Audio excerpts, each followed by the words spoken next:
In this video, we'll focus on the game design department inside a AAA studio and the different types of game designer roles you might find. Layout designers are usually responsible for the physical layout of an area in a game. They'll usually start with some primitive geometry to imagine a space and iterate quickly. Some layout designers may start on paper, sketching out ideas for progression and encounters in a level or area. Layout designers have to be aware of many elements when designing an area. For instance, a game with a linear progression based on narrative motivations will require a layout designer to be mindful of story beats within the area they're designing. There's usually one way in and one way out of this area in the game, whereas a designer working in a more open world game has to factor in all different directions a player could approach an area from. A layout designer will usually have some knowledge of a programming language, and in my experience, layout designers tend to be the most self-sufficient designer on the team. They have a strong sense of space and progression in a game and are very good at shifting from implementation to high-level thinking about game direction. Layout designers, however, will need help getting things working and playable, and this is where a scripter comes in.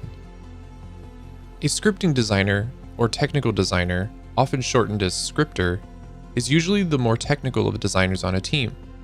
They'll interface with the scripting language to implement all sorts of gameplay logic, things like inventory systems, progression systems like experience points and how the player levels up, and crafting systems.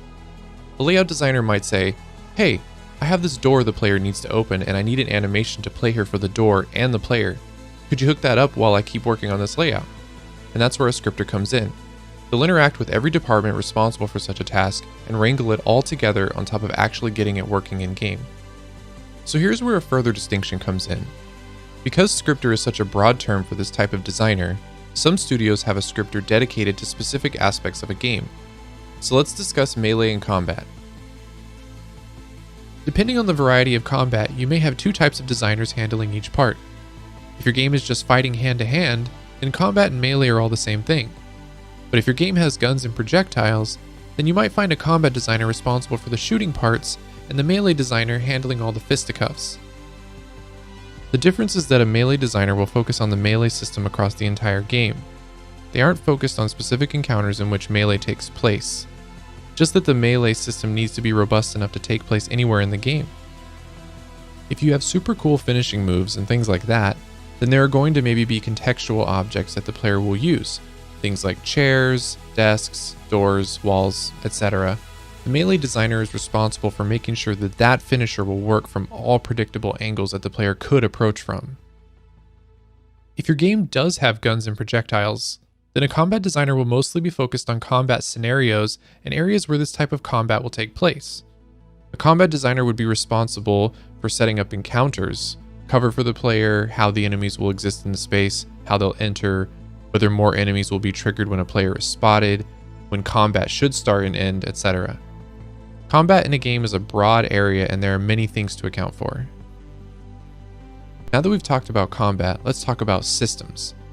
A systems designer usually handles things like I mentioned before, such as progression systems, inventory systems, crafting, and experience leveling for the player. Systems can also be a broad topic because many aspects can be boiled down to a system of some type. But when speaking about a systems designer, we're looking at someone who will take on the tasks similar to what we've already mentioned. I've found that a systems designer is usually a scripter with extra bandwidth for tasks. Most designers will have some contributions to systems across the game, so it's difficult to expect one person to only work on systems and never take part in any of the previously mentioned roles. I think it's important to mention this role because it does describe a very specific subset of a game's design needs.